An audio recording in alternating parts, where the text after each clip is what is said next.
Video to fix Microsoft Teams stuck on a blank white or black screen, and if Teams opens but shows nothing, freezes on startup, or stays completely white or black, this video is for you. Are you facing this problem where Microsoft Teams refuses to load properly and you cannot join meetings, chats, or work tasks? This issue usually happens because of corrupted cache files, broken app data, graphics acceleration problems, or conflicts caused by recent Windows updates or drivers. Most fixes you see on YouTube or social media are long, confusing, and full of technical steps that are hard to follow and easy to mess up. Some even tell you to reinstall Windows or mess with advanced system files, which is not safe for most users. On Rexish, I keep everything simple and effective.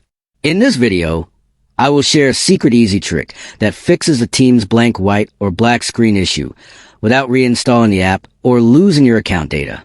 This method clears the real cause of the problem, refreshes Teams properly, and makes it load normally again in just a few minutes.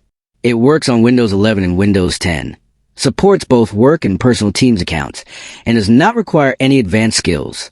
If Microsoft Teams is stuck on a white screen, black screen, or keeps freezing on launch, this fix can bring it back to normal quickly.